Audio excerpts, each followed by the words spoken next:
nagkaroon po ng wait lang, yan. Kanina nagkaroon po ng press con etong si Senator Bato de la Rosa, and then may pinagmamalaki dito si Senator Bato de la Rosa na yung Duterte Black daw, mga kababayan, 7 na daw sila.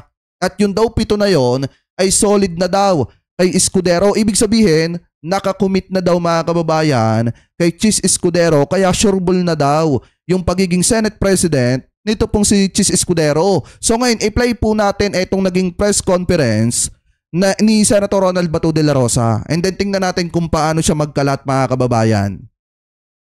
Eto wait lang. Kapag I don't know kung nakapirma na yung nakapag-commit na kami. Wait lang ano'y natin ng konti. Senator Chis Escudero for Senate Presidency. Nakapag-commit na kami. Nakakommit na kay Chis. Kung nakapirma na yung iba. Ay, kayo, sir. Ako, nakapirma na ako. Pero, for the record, sino-sino kayong Duterte Black na nag-commit? We call ourselves as Duterte 7. 7 na sila, 7 na. Senator Bongo, Senator Robin Padilla, Senator Marcoleta, Senator Robin Aimee Marcos, and the 2 Villar. Pero Senator Aimee, sir, nag-commit na rin? Senator Aimee? I don't know. I don't know kung nag-usap na sila personally, pero in principle, kami, Duterte Black, napag-usapan namin, we are inclined to support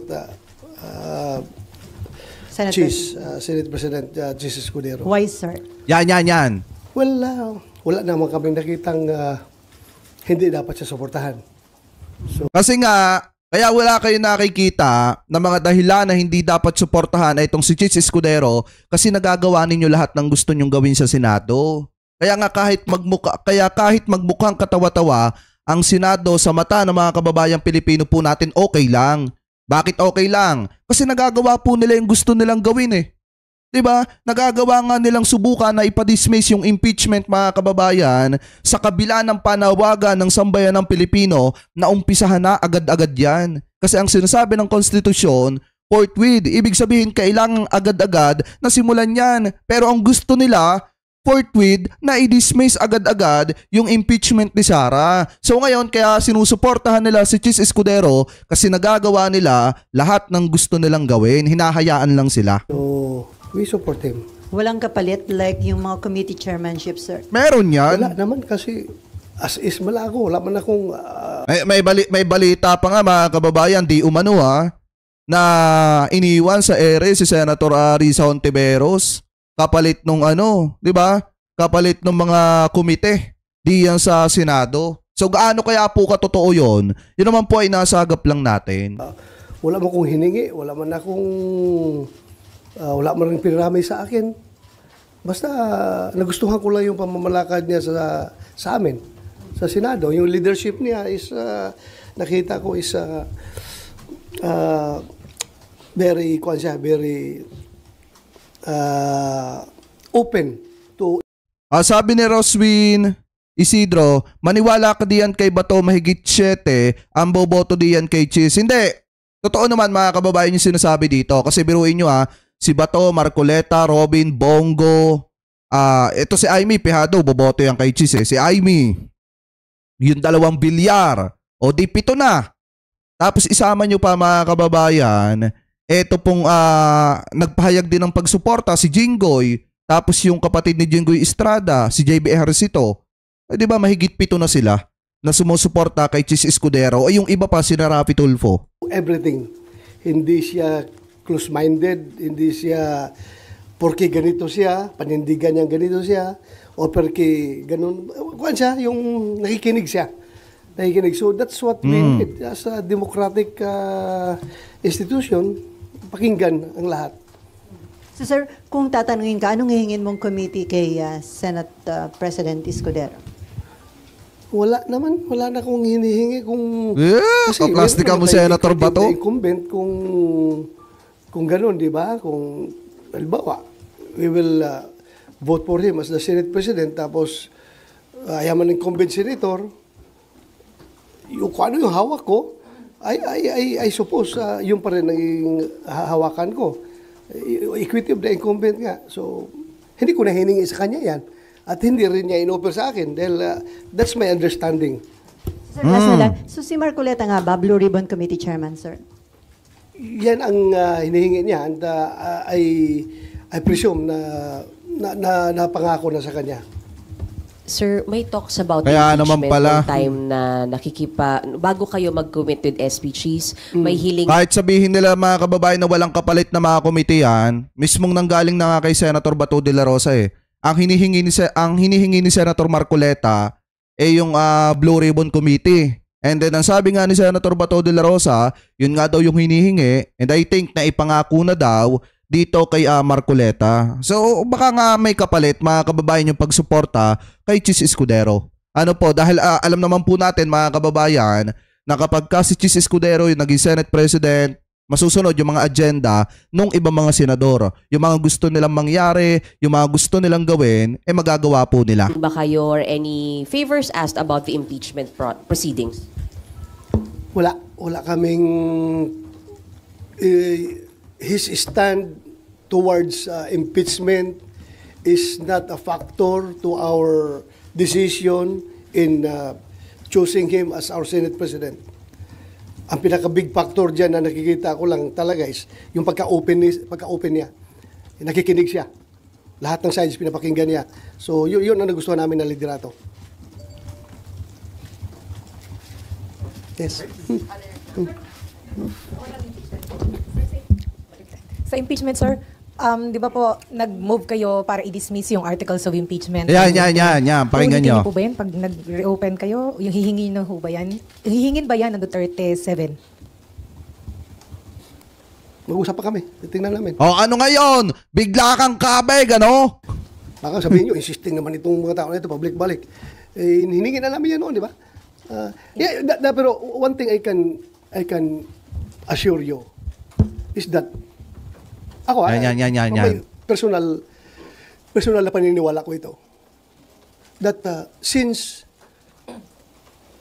tinanong ng impeachment court yung House of Representatives as to their stand whether or not itong 28th Congress House of Representatives is willing to be bound by the actions of their predecessors, yung House of Representatives ng 19th Congress. Are they willing to continue or are they willing to be to bind themselves to whatever actions that were took place during the previous Congress? You can expect me also to raise the same question sa floor once the 28th Congress convenes. Itatanong ko rin na tinanong natin yung House of Representatives. Why not ask ourselves also? Di ba? Pareho lang naman. Pareho lang. So, tanongin rin natin yung Senate of the 28th Tsaka pakinggan nyo yung pananaw niya mga kababayan. Pakinggan nyo yung pananaw niya. Congress kung are they willing to be bound by the actions of the previous previous Senate of the 19th Congress. So Senator, ibig sabihin, bago kayo mag-decide kung i-dismiss or hindi, paano po yung scenario, kailangan po bang magbotohan kung sa tingin ng Senado ay may jurisdiction kayo o wala dun sa impeachment? Yun. Dapat it has to be established. It has to be established by the Senate, not by the impeachment court. By the Senate. So, We are talking about new composition ng Senado. So I am asking the Senate, not the impeachment court. Ha? Senate nga tinatanong ko kasi nga bago ang composition ng Senate compared doon sa previous Senate. So magiging iba na naman ang composition ng impeachment court, di ba? Pero itatanong ko yan dito sa plenaryo namin as a Senate, not as an impeachment court. Di ba? So yan na po ba yung sa inyong pito, sir? Sorry. Yan na po ba yung para ano ba? Kasi tingnan nyo mga kababayan na isipin nyo mabuti, the more na ganyan mag-isip yung isang senador, parang ang dating kasi dito, kung gustong-gusto nila or kating-kati sila na ipadismiss yung impeachment mga kababayan laban kay Sara Duterte at ayaw nila magkaroon ng trial, ang dating kasi dyan, kinakalaban nila etong si Sara Duterte. Bakit natin nasabi na kinakalaban ni Senator Bato etong si Sara? Di ba si Sara nga, katinggati na mga kababayan na magkaroon na ng trial para nang sa ganon maipakita ni Sara Duterte yung kanyang depensa. Ano po laban sa mga aligasyon, laban po sa kanya. So ngayon, ang nakakapagtaka dito, masyado naman po atang binibaby ni Senator Bato de la Rosa, eto pong si Sara Duterte. Bakit hindi mo hayaan na magkaroon ng trial sa 20th Congress para mapatunayan nating lahat kung eto bang si Sara Duterte ay walang kasalanan or merong kasalanan? Ang problema dito, sa kagustuhan niya na isalba etong si Sara Duterte, hindi na po niya tinitingnan kung saan papunta ang Senado ngayon. Hindi na po niya iniisip yung integridad ng Senado, kaya hindi na rin nakakapagtaka kung bakit gusto na silang i-abolish ng taong bayan. Biruin nyo kanina kung pakikinggan ninyo doon sa unang tinalakay natin, si Sara na nga ang nagsabi, hinihintay na nila yung trial. Trial na lang yung hinihintay nila, yung impeachment trial, dahil kompleto na nga yung kanyang defense. Ibig sabihin, nakahanda na yung kanyang defense. So ngayon nakakapagtaka dito sa mga senador na ito, bakit hindi nyo hayaan na umusad yung proseso? Bakit masyado ata kayong protected kay Sara Duterte? Yan Diba? ang i-raise ninyo, 7, solid 7. I hope they are going to support me, but hindi pa namin napag-usapan yun. As I've said, personal ko lang yan na paniniwala. Na Tsaka pakinggan nyo yung pananaw nyo mamaya dito. kailangan, tanungin rin natin, itong Senate of the 28th Congress, kung magpapabind ba sila sa actions ng Senate of the 19th Congress. So sorry, isa na lang. Sir, hindi nga ho ba proof na talagang tatawid dito sa 20th Congress at kailangan yung mag-trial, yung pong pag-return ng articles of impeachment sa House kasi hiningan nyo po sila ng order sa kanila eh. Na-comply na yung isa, sir, yung certification na in compliance daw with the Constitution yung pong articles, and then magko-comply din daw po dun sila sa pangalawang order. So, pag nag-comply sila, hindi ho ba dapat diretso na kayo sa trial, sir? Paano? Ibang na nga composition rin ng Senate na 20th Congress eh. Kaya Hindi, ganito kasi yan mga kababayan Uulitin ko ulit yung sinabi ko noon. Yung pagkakaintindi natin dito po sa impeachment trial ni Sara Duterte. Dito sa impeachment ni Sara Duterte, sinasabi ng mga magagaling, yung mga expert dito, na ito po ay inihahalin tulad nila sa parang isang kaso na kahit magpalit ng judge, diretso pa rin yung paglilitis dun po sa isang kasong yon. So ngayon, ang nakakapagtaka dito kay Senator Bato de la Rosa, lagi niyang ipipilit na iba na yung komposisyon. Lagi niyang ipipilit mga kababayan na 20th Congress na at hindi na pwedeng dinigin yung kaso na naiwang nakabitin sa 19th Congress. Maliwanag naman po yung sinasabi ng iba, ng mga expert dito na talagang may karanasan na pagdating po sa impeachment, sinasabi nila na pwede pong tumawid ito sa 20th Congress o kahit nga ang presidente, sinasabi po yan na pwedeng tumawid sa 20th Congress. Kahit mga kababayan, eto pong si Carpio, sinasabi din na pwedeng tumawid sa 20th Congress kasi parang isang kaso lamang po ito na kahit magpalit ng judge, magpalit ng hukom, diretso pa rin yung paglilitis sa kaso pong ito. Bakit hindi maintindihan yan ni Senator Bato de la Rosa? tanungin ko talaga para masettle yung issue of jurisdiction. Tanungin natin kasi tinanong natin yung House, why not ask the Senate? Ayan. At tingnan nyo yung pananaw nyo mamaya Hindi namin napag-usapan yan. Ako, sa akin lang yan, personal ko lang yan na paningin. Sir, personally, mag-move po ba kayo na ulit na ipa-dismiss yung impeachment ni VP Sara? Yan. Hindi, siguro. Pinakaunang motion ko is to determine whether or not the Senate of the 28th Congress is willing to be bound by the actions of the previous Senate. Yun lang ang tanungin ko para masitil natin yung issue on jurisdiction. Dahil sinitil kung halimbawa makakuha yung House of Representatives ng kanilang positive action, no? Na talagang majority sila ay pumayag na yung tatawid yung jurisdiction sa 28th Congress. So gusto ko rin tanungin rin ang Senado. Kasi pareho lang naman yan. Nagtatanong tayo ng jurisdiction ng bagong Congress dahil nga iba na ang composition. Sir, may we get your comment din po. Sabi po ng CBCP, nababahala sila dun sa delay ng Senate regarding po sa impeachment. Nababahala sila? Bakit sila nababahala? Ano yung kinabahala nila? Kinabahala nila na na-delay. Dine-delay nyo, tapos haharangin nyo, i-dismiss nyo sa huli. Ganun lang kasimple. Kaya nababahala ang mamamayang Pilipino. Especially ang kamera dahil nga dinidelay nyo masyado, tapos pagkatapos nyong i-delay, ang ending niyan, ibabasura ninyo. There's no cause for panic. There's no cause for panic. So sir, yung new composition ng Senate sa 20th Congress, natanong nyo na ba yung mga bagong members kung ano yung kanilang stand? Hindi ko pa natanong. But it has to be taken up on the floor para everything is official. And then, sir, pumirma kayo doon sa resolution ni Senator Robin na nananawagan para mapauwi Yan. sa bansa ang dating Pangulong. Yes. Oh. So, sa tingin nyo, may ano yung weight nun? Kung sakaling, sa tingin nyo ma-approve yung resolution na yun? Kasi kala ko mga kababayan, hindi na ito pinagtuunan ng pansin sa Senado eh. Dahil akala ko nung una, hindi na pinagtuunan ng pansin to sa 19th Congress. Ito pong resolusyon na ito na mapabalik agad-agad si dating Pangulong Duterte sa Pilipinas. Kasi nga, ang pagkakaalam ko dito, mas uunahin yung importante. Pero nakakapagtaka, bakit mas pinagtutuunan nila ng pansin ito? Biruin nyo yung resolusyon ni Senator Robin Padilla, yun ay resolution pa noong 19th Congress, mga kababayan. Pakitama na lamang po ko kung ako po ay mali.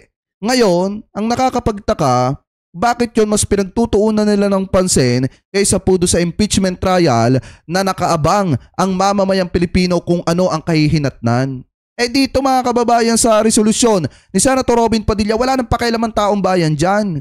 Kasi unang-una, alam na ng taong bayan at bukas na ang isipan ng mga kababayan Pilipino po natin na may kailangan panagutan si dating Pangulong Duterte. Yung impeachment trial ni Sara Duterte, yun dapat ang unahin ninyo. Kasi ang taong bayan nakaabang po dyan sa kung ano yung kakalabasan at mangyayari, lalo na doon sa mga ebidensya na ipipresenta. Diba mga kababayan? Nakakapagtaka lang, masyado ata silang nakafocus sa pagpapabalik kay dating Pangulong Duterte. Well, it's expressing the sense of the Senate na gusto ng Senado na makauwi na si Pangulong Duterte dito sa ating bansa.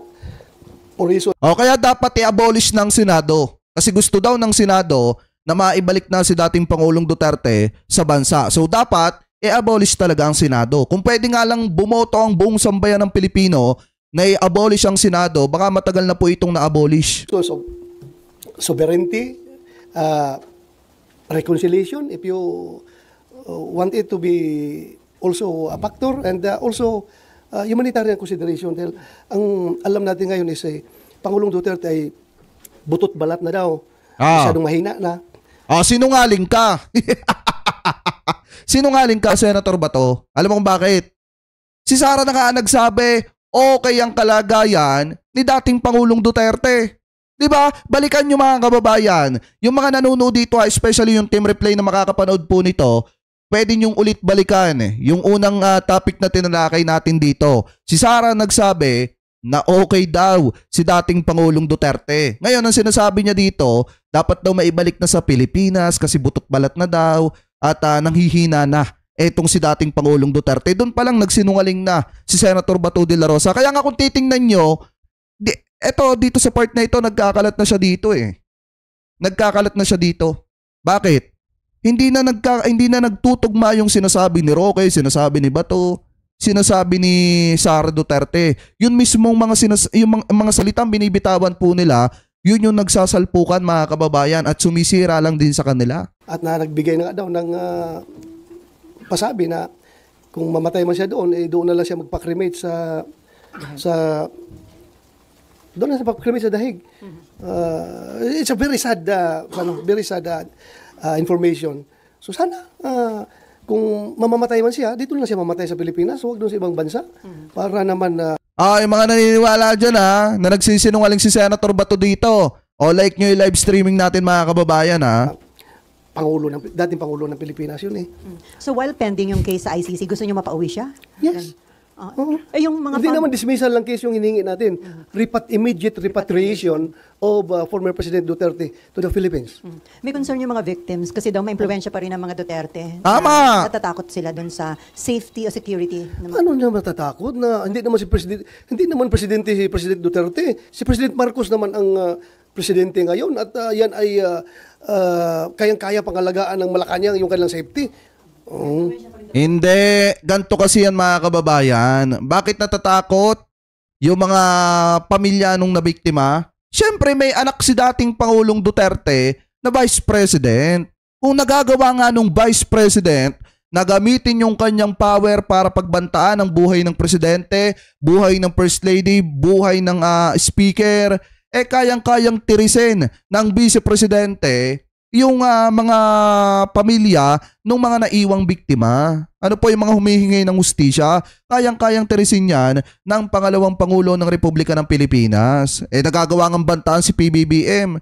So kung titingnan natin yung part na yon mga kababayan, talagang mababahala yung mga pamilyang naiwan ng mga nabiktima ng EJK mga kababayan ng panahon ni dating Pangulong Duterte. Kaya makapangyarihan pa rin ang mga Duterte sa ayaw at sa tama man yung sinasabi nila or kasinungalingan, ang katotohanan dyan, makapangyarihan pa rin ang pamilyang Duterte. Impluensya. Sinong impluensya ni Pangulong Duterte? Hirap na hirap na ngayon tao, butot balat na nga kakatakutan pa nila. Hindi ba sila naawa sa tao na yan? Sir, Tsaka tandaan nyo mga kababayan, kahit hindi manakit si dating Pangulong Duterte dyan, kahit hindi siya ang gumawa noon, isang salita lang niya. Tandaan nyo isang salita lang niya, kayang-kaya niyang ipatrabaho, hindi umano yung mga pamilya ng mga humihingi ng hustisya ngayon. Salita lang ni dating Pangulong Duterte o ng kanyang mga anak, kayang-kaya po niyang ipatrabaho. Ganun po kamakapangyarihan ang pamilyang Duterte. information po ba ninyo, pardon my saying, is he dying? Kasi po, nagbigay ng will. Sa pagkakaalam niyo po ba, is he dying? Well, hanggang speculation lang tayo as to his present health status. Pero yun nga, sabi naman ni Ma'am VP. ni Ma'am Elizabeth Zimmerman, di ba? Na siya nagsabi doon na butot balat na daw. At payat. So, meaning, is not in good health. O di ngayon, mga kababayan, sino ang nagsasabi ng totoo sa kanilang dalawa ni Sara Duterte? Mismong si Sara Duterte na nga nagsabi na oo, pumayat, pero okay naman yung health. Okay naman, wala naman sinyalis ng panghihina. Yun yung sinabi mismo ni Sara Duterte. So, ibig sabihin, nasa tamang kondisyon si dating Pangulong Duterte. Ang kailangan niya lamang gawin, kumain ng kumain mga kababayan, di para tumaba ulit. Ganun lamang po kasimple. Kumain ng kumain, wag maarte, para tumaba ulit. Considering his age, very advanced na yun, 80 plus na siya. So, what do you expect? Sir, balikan ko lang ito sa Senate leadership. Kasi kahapon, sabi ni Senator J.V. Ejercito, mukhang kasama rin yung dalawang senators from the opposition bloc or from the other opposition bloc, which is yung sila Senator Aquino and Senator Pangilinan. Do you feel comfortable na kasama sila in the majority, considering yung differences ng ninyo ideologically sa kanila? I don't know. Anong magiging kuan yan? Anong magiging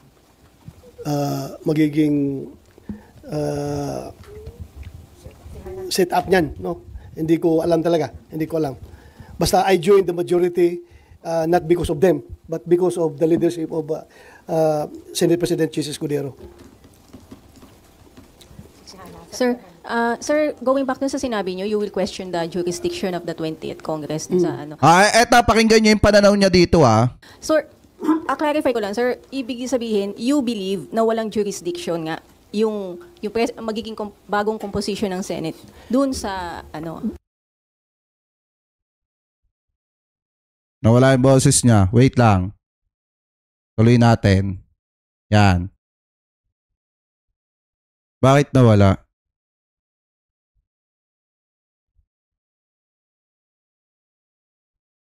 Wait lang. Bakit nawala? Okay ba? Okay ba? Bas ng mga ebidensya at mga testigo. Okay. Dito lang sa part na ito nawala. President Duterte, si President. So, meaning, Clarify ko lang, sir, ibig sabihin, you believe na walang jurisdiction yan. yung magiging bagong composition ng Senate dun sa ano. Nawala talaga yung sound sa mga kababayan sa part na yun. Puchik. Sayang.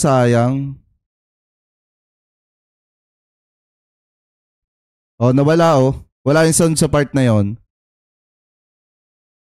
Hanggang sa nasira na yung ano, wait lang, yan. Matigas yan noon sa Senate hearing noon. Ayaw talaga yan, ayaw yan bumigas. Wait lang, hanapin natin mga kababayan yung ano. Kayo mag-alala, meron tayong backup dyan. Hindi pwedeng wala. Kasi napanood naman natin kanina yan. Dito, sa Inquirer. Ay, at eto, yan.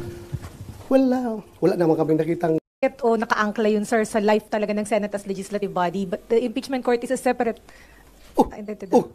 What's the difference between impeachment court and a commission appointment? Di ba?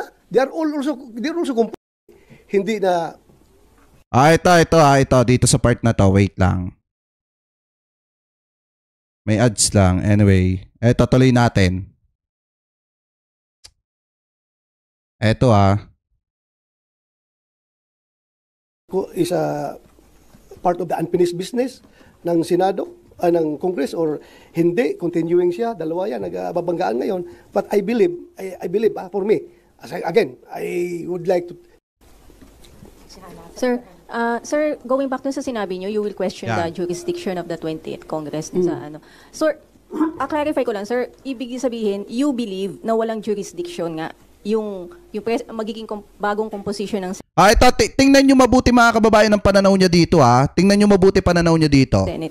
Doon sa ano. There are two schools of thought na umiiral at ito'y nagbabanggaan ngayon. Nagbabanggaan kung whether or not itong impeachment ba talaga is a part of the unfinished business ng Senado, ng Congress, or hindi, continuing siya, dalawa yan, nagbabanggaan ngayon. But I believe, for me, again, I would like to tell everyone na hindi ako lawyer, pero ako'y nagbabasa lang at nag-aaral at nakikinig sa mga eksperto. Nakikinig ako at nakikita ko na when you say it's not a legislative work itong impeachment, di ba? Ang gusto lang ninyo na ang makukonsider na unfinished business ay yung mga legislative work lang ng Senado. Yung iba continuing sila, hindi sila dapat... Ito mga kababayan, sa tingin nyo, ang impeachment ba ay hindi continuing?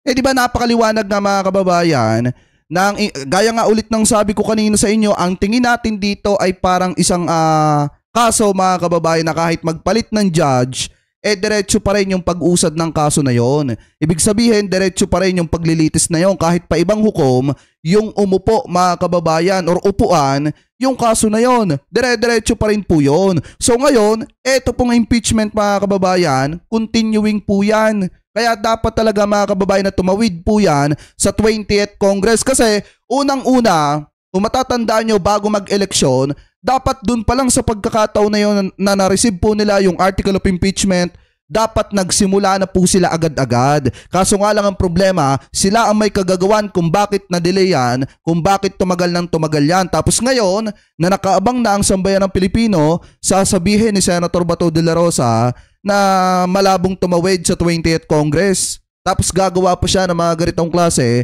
ng paliwanag. Maliwanag naman po na ang impeachment mga kababayan continuing po yan. Kasi nga mga kababayan yan po ay naiiba. Ano po, kaya kung tutusin, eto naman po mga senador na ito, siguro mga matatalino naman po yan, ewan ko lang kay Senator Bato de la Rosa, alam naman po niya na talagang yung impeachment continuing po yan. Piktado. Kasi gaya nga ng sabi ko, parang kaso lang yan na kahit magpalit ng judge, dire-diretso pa rin yung paglilitis sa kaso na yan. At pwedeng tumawid sa next Congress. Take for example, yung Commission on Appointment. Iba naman kasi yun. A non-legislative function of the Senate, di ba? But why? Nga pag matapos yung isang Congress, yung mga nakasalang dyan na hindi na resolve yung kanilang confirmation, ay back to zero pagdating sa next Congress. Di ba? Hindi siya. It is not a non-legislative function of the Senate, yung commission appointment. So, the same is true with impeachment. It's a non-legislative function. Pero sir, kasi yung sa commission on appointments kasi, sir, yung life niya is, nakadikit o nakaangkla yun, sir, sa life talaga ng Senate as legislative body. Tama! Totoo! Separate. What's the difference between impeachment court and a commission on appointment? Di ba? Ay, napakalaki. They are also composed of senators and congressmen. Yung commission appointment. Tingnan niyo pa yung pananaw niya dito Again, ang sinasabi ko, it is a non-legislative function of the Senate.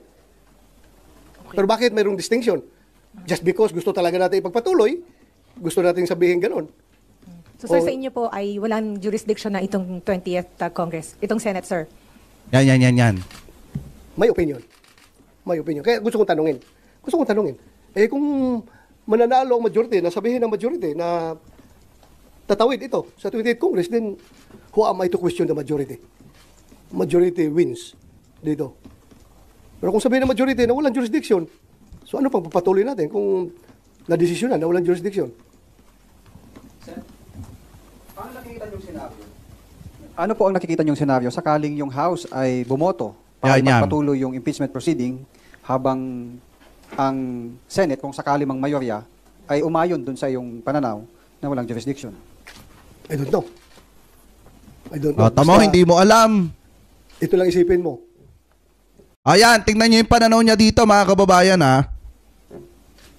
Ang Senate, ang Court, House of Representatives, ang Piskal, sila prosecutor. So, who decides the case? It is the Court. It's not the prosecutors. Di ba? Okay. So you got it. So ngayon, mga kababayan, sino daw yung magdi-decide? Yung court, mga kababayan, ibig sabihin, yung Senado. Ngayon, mga kababayan, kung ganyan ang pananaw ni Senator Bato de la Rosa, dapat lang talagang doon sila litisin sa International Criminal Court. Dahil kung ganyan ang mga korte sa Pilipinas, kawawa yung mga kababayang Pilipino natin. Nakukuha nyo yung pinupunto natin, kung ganyan mag-isip yung mga korte sa Pilipinas, di ko naman po nila lahat, dito sa pananaw ni Senator Bato de la Rosa, kawawa yung mga kababayang Pilipino natin, especially yung mga mahihirap. Kaya nga dapat lang na doon sila litisin sa International Criminal Court etong mga ito. Kaya nga mga kababayan, dito sa sinabi niyang ito, na panindigan natin yung sinasabi natin na nung panahon ni dating Pangulong Duterte, kung ganito yung mga pananaw na mga korte, talagang walang aasahang hustisya ang mga kababayang Pilipino po natin dito. Kasi nga, kapag ayaw nila, paano pala kapag ang korte ayaw litisin or ayaw pakialaman yung isang kaso, di wala na yon. Kasi ayaw nga pakialaman ng korte na yon. Kasi nga mga kababayan, either na may pumipigil or kaalyado nila yung lilitisin na yon. Hindi kawawa pala ang taong bayan dito kung ganyan ang pananaw ni Senator Bato de la Rosa. Kaya dapat lang talaga na itong mga ito ay hindi dito litisin sa Pilipinas. Dapat talaga doon sila litisin sa International Criminal Court kasi ganyan ang pananaw nila. Ayan ipagpatuloy pa natin. Sir, mag-missing sa Bongeros lang po ako. Sir, iba na pala ito. Issue na ito ng missing sa Bongeros, mga kababayan. Diba? Yan maliwanag. Tingnan nyo yung pananaw niya, mga kababayan. Tapos ang lakas ng loob nila na sabihin na dito na lang litisin si dating Pangulong Duterte. Ang pananaw nga niya. Pagka ayaw ng korte kasi sila naman na masusunod. Alam naman po natin kung ano yung agenda ni Senator Bato. Ang i-dismiss yung kaso ni Sara Duterte, yung impeachment, mga kababayan, nang walang dumadaan na trial. Ibig sabihin, walang nangyayaring trial. Kaya nga tingnan nyo pong mabuti. Kung ganyan ang pananaw ng mga korte, kawawa ang Pilipinas, especially kawawa ang mamamayang Pilipino na mga pobre na katulad po natin. So ngayon, naiintindihan nyo na mga kababayan, ang impeachment ni Sara Duterte, in my personal opinion, yan po ay continuing body. Ibig sabihin mga kababayan, yan po ay parang kaso na magpapatuloy, na magpapatuloy at hindi pwedeng i-dismiss ng ganun-ganun na lang. Yan po yung sinasabi ko nga sa inyo, kahit magpalit ng hukom, yan po ay dire-diretso pa rin. Kaya nga dapat, bago nila i-dismiss, pagbigyan naman nila ang taong bayan. Minsan na nga lang sila magtatrabaho para sa interes ng mamamayang Pilipino. Sana pakinggan naman nila ang taong bayan na magkaroon ng trial. Bago sana nila i-dismiss, ipresenta muna lahat ng ebidensya at pag nakita natin kung wala talagang kasalanan, di-dismiss. Pag may kasalanan, dapat managot. Ganun lang kasimple. Bakit ayaw nilang mangyari yun? Diba papayag ba kayo na ginaganito lang ang taong bayan ng mga katulad ni Senator Bato? Diba papayag ba kayo na ginaganyan-ganyan lang tayo? Na kung saan Pag ayaw nila porkit kaalyado nila. Samantalang pagsisiraan nila ang presidente katulad ng PIDEA leaks, dire-diretso sila kahit nasasayang na ang pera ng taong bayan. Di ba mga kababayan? So yan, kung titingnan nyo pong mabuti, napakabaluktot ng pananaw ni Senator Bato de la Rosa po dito. Hindi po makatao yan. Kaya nga kung pagbabasihan natin yung sinabi niya na masusunod ang court, ibig sabihin pala pag ayaw ng court na pakailman yung kaso, walang hustisyang makukuha ang mga kababayang Pilipino po natin. Inihalimbawa lang natin doon po sa sinasabi ni Senator Bato. Ano po? So ngayon, mga kababayan, comment below na lamang po ha kung ano po masasabi nyo, hingil po dito.